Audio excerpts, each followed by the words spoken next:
Ce journal vous est offert par DACO SARL, société d'expertise comptable et de fiscalité.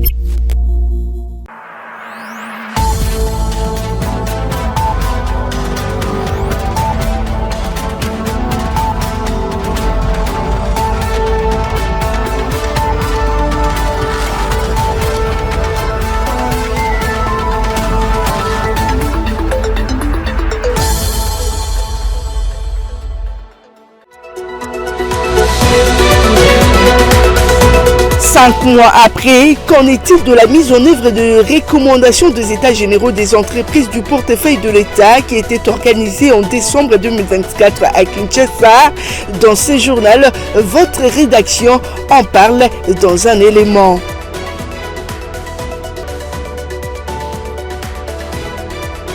Toujours dans ce journal, bâtir notre futur, tel est le thème de la 6e édition du Katanga Business Meeting qui s'est ouvert à Kolwezi sous la présidence de la première ministre Judith Suminwa.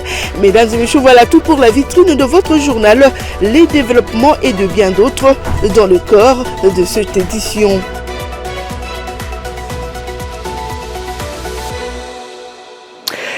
Merci de nous choisir pour vous informer en marge de sa participation à la cérémonie d'ouverture du Forum économique Katanga Business Meeting. La première ministre de la République démocratique du Congo est arrivée mercredi 14 mai à l'aéroport national de Kolwezi. Judith Suminwa échangera avec les notabilités locales pour des priorités politiques, économiques et sociales. La gouverneure de la province Fifi Masuka, les présidents de l'Assemblée provinciale Jean-Marie Kasseya, plusieurs personnalités politico-administratives, coutumières, militaires et policières, ainsi que de forces vives ont fait le déplacement pour réserver un accueil chaleureux à la chef de l'exécutif national. C'est aux environs de 11 heures, heure locale, que l'appareil transportant la première ministre de la République démocratique du Congo et chef du gouvernement central s'est immobilisé sur le tarmac de l'aéroport national de Kolwezi pour sa toute première visite officielle depuis sa nomination. À sa descente d'avion, Judith Suminwa a été accueillie par la gouverneure Fifi Masuka Saini, le président de l'Assemblée provinciale Kasseya Chingambo Jean-Marie et le membre du Conseil provincial de sécurité. Après avoir été fleurie par les enfants, la chef de l'exécutif national a eu droit aux honneurs militaires. La première ministre Judith Suminwa saluera par la suite personnalités politico-administratives dont le ministre national et cadre de partis politiques, membres de l'Union sacrée de la nation. Après un bref entretien à huis clos au salon VIP, cette haute personnalité du pays a également salué de gauche à droite une foule immense composée de confessions religieuses, militants de formations politiques et toutes les couches sociales qui ont réservé un accueil délirant à cette hôte de marque.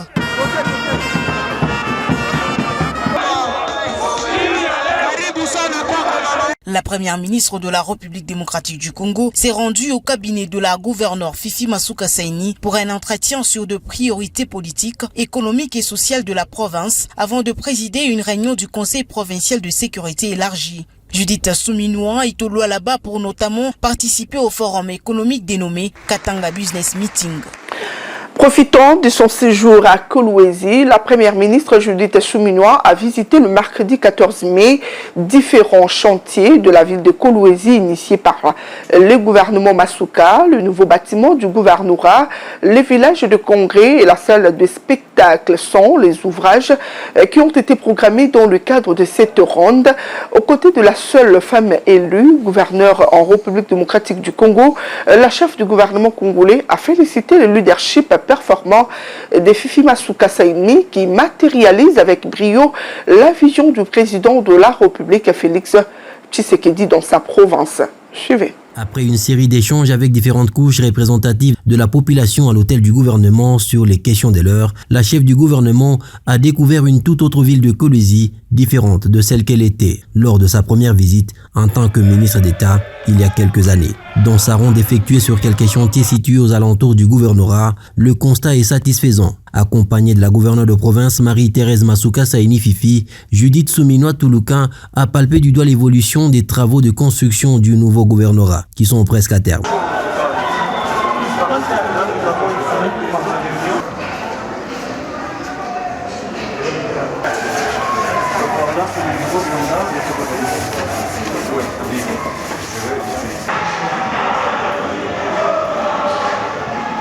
La seconde étape de sa ronde était le village des congrès, un espace qui contient une salle des conférences d'une capacité de 2000 places assises, un restaurant et des appartements de luxe qui pourront accueillir les visiteurs et les conférenciers.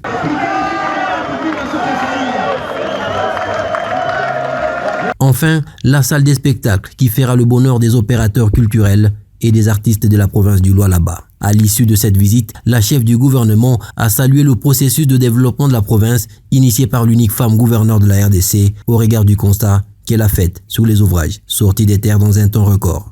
Dans le processus de développement qui est ici au Lualaba, avec Madame le gouverneur à la tête, les choses ont déjà pris l'élan et il faut juste continuer.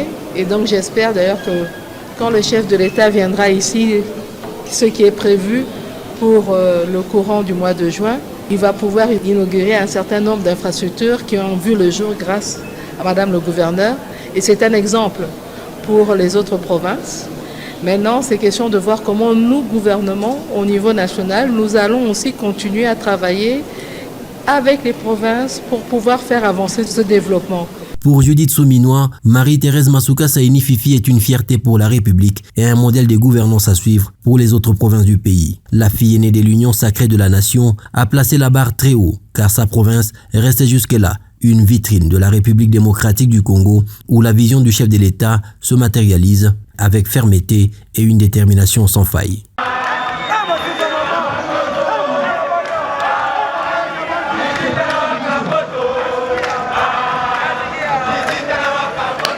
Et pour clore avec le Lualaba, la 6e édition du Katanga Business Meeting s'est ouverte à Kolwezi sous la présidence de la première ministre Judith Souminois en présence de plusieurs dignitaires dont la gouverneure du Lualaba Fifi Masuka Saini le mercredi 14 mai placée sous le thème « Bâtir notre futur ».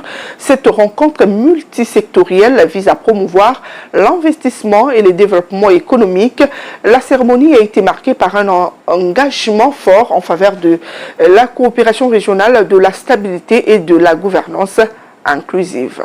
Katanga Business Meeting, un événement annuel qui vise à promouvoir l'investissement et le développement économique en République démocratique du Congo, vient d'ouvrir ses portes à Kolwezi pour la 6e édition dans la salle des plénières de l'Assemblée provinciale. Cette cérémonie d'ouverture a été présidée par la première ministre, chef du gouvernement Judith Souminois, en présence de plusieurs invités, dont notamment l'ambassadrice du Royaume de Belgique, de l'ambassadeur du Zimbabwe, de quelques membres du gouvernement central et de la gouverneure du Lualaba Masuka Saini Fifi, ainsi que du président de l'Assemblée provinciale, Jean-Marie Kassia Chingambo.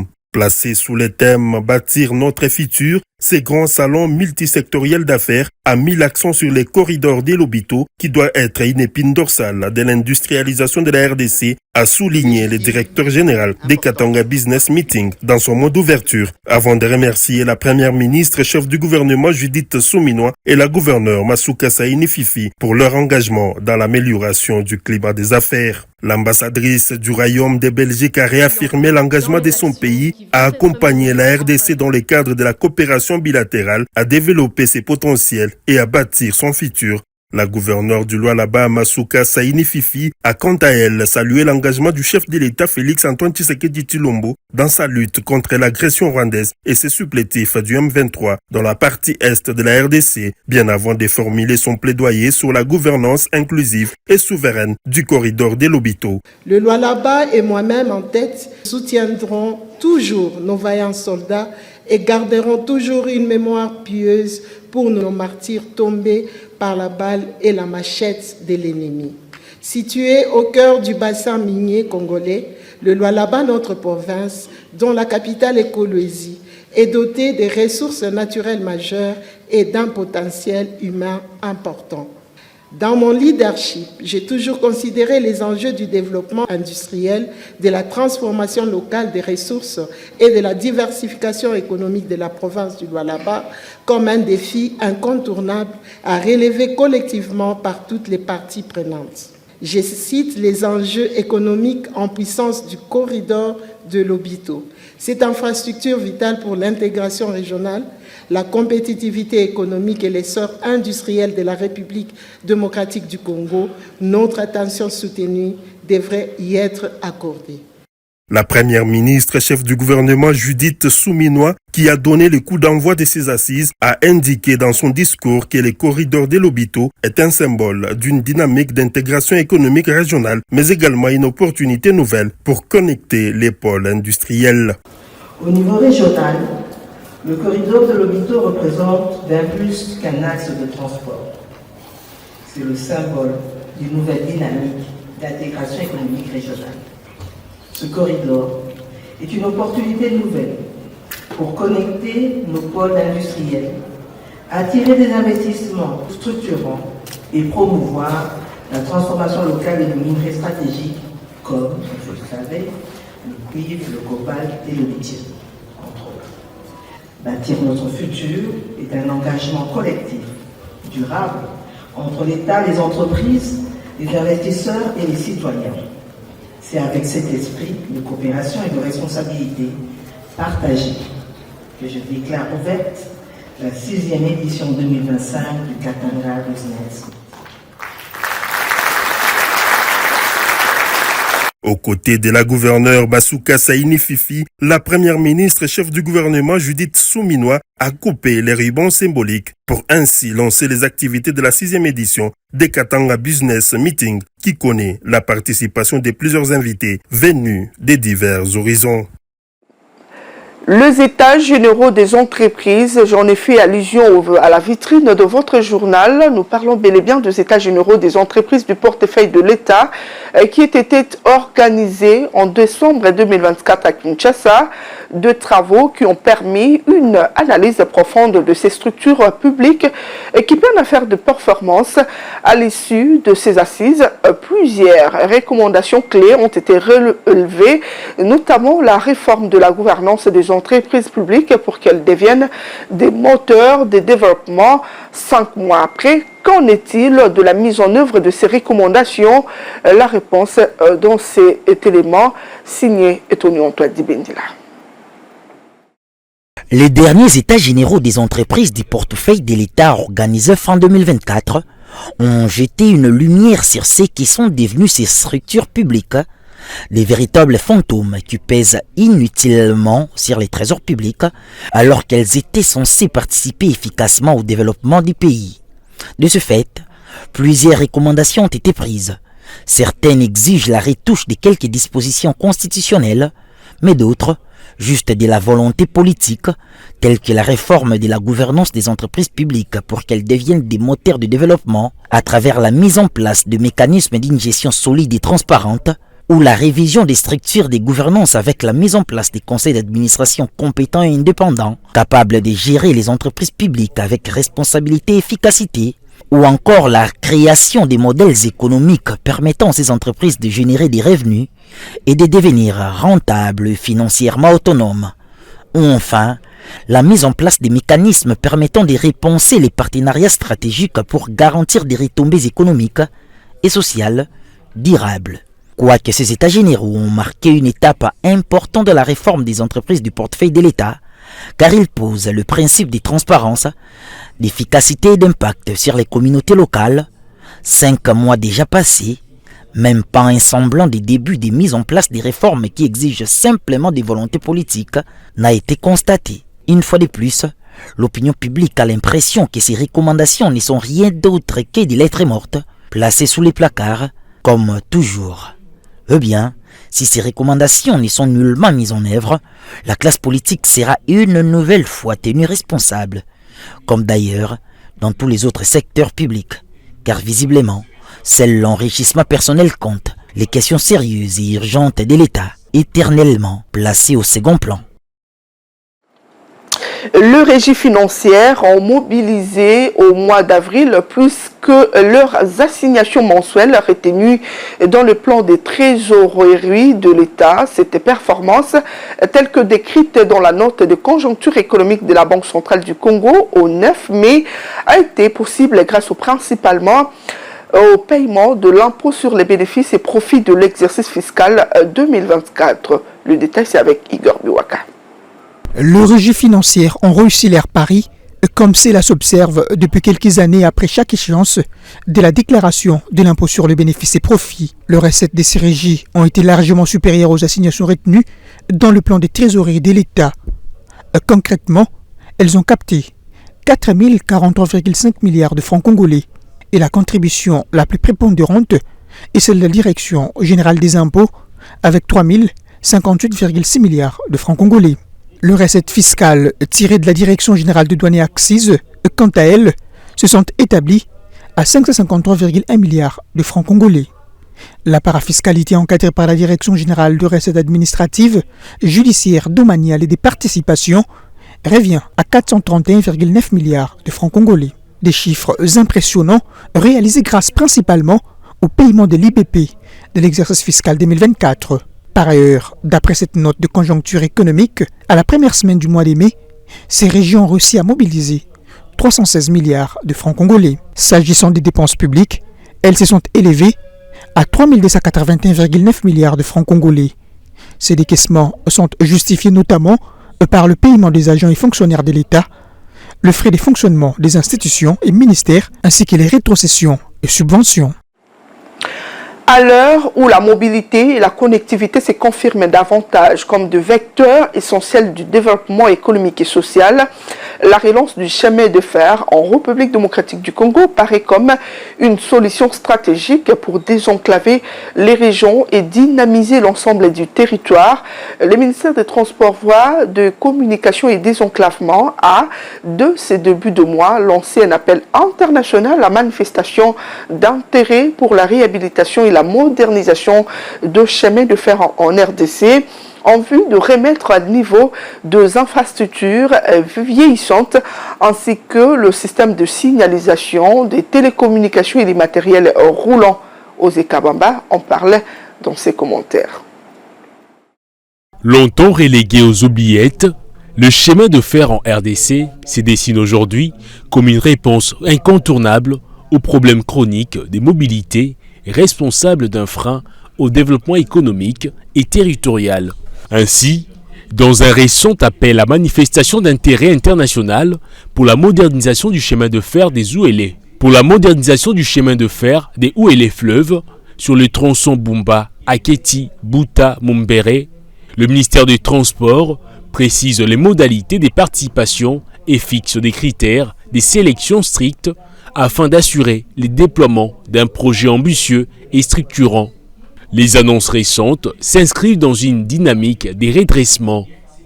En avril, notamment dans la province de la Chopo, les gouverneurs Paulin Lendongolia avaient signalé le lancement prochain du projet de modernisation du chemin de fer Kisangani-Ubundu, concrétisé par l'arrivée d'investisseurs sud-coréens.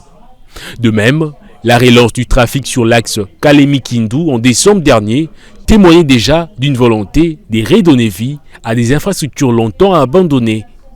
Toutefois, ces initiatives contrastent fortement avec l'état de vétusté qui caractérise la quasi-totalité du réseau ferroviaire congolais, déjà bien affecté par les érosions et des dégradations structurelles gênant la circulation. À Kinshasa, l'opération de démolition visant à éradiquer les constructions anarchiques, qui a ciblé en particulier la gare d'Elonatra de la commune de Kintambo, s'inscrit dans une stratégie plus large des réaménagements urbains en prévision de la relance des services ferroviaires. La modernisation du chemin de fer en RDC ne se limite pas à une simple opération technique et d'investissement, mais elle symbolise la volonté de transformer un réseau ferroviaire historiquement délaissé en un véritable levier de développement régional et national capable de stimuler l'activité économique, faciliter les commerces et améliorer la qualité de vie des populations. Mesdames et messieurs, comme entendu, l'ONG Greenpeace, dont le siège central se trouve aux Pays-Bas en Europe, tient à s'opposer à la décision du gouvernement congolais d'ouvrir 52 nouveaux blocs pétroliers à l'exploration dans le bassin de la cuvette centrale.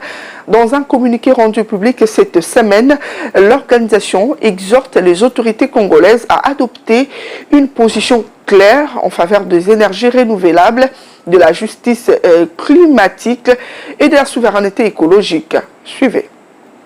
Annoncé récemment par le gouvernement, la mise en exploration des 52 nouveaux blocs pétroliers sains ne met pas d'accord certaines organisations de protection de l'environnement.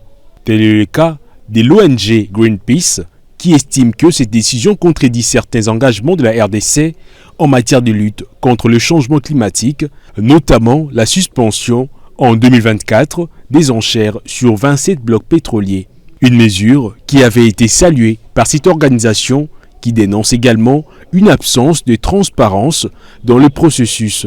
D'après Greenpeace, aucune cartographie officielle des zones concernées n'a été publiée, aucun rapport détaillé du ministère de l'Environnement, ni d'informations sur les zones à préserver. Selon Bonaventure Bondo, responsable de la campagne Forêt pour le bassin du Congo, l'exploration de ces blocs pétroliers menace un écosystème déjà fragilisé et remet en cause la transition énergétique au profit d'intérêts privés. À lui de rajouter que ces décisions pourraient aggraver la déforestation, compromettre les moyens de subsistance des communautés autochtones et locales et accélérer les crises climatiques.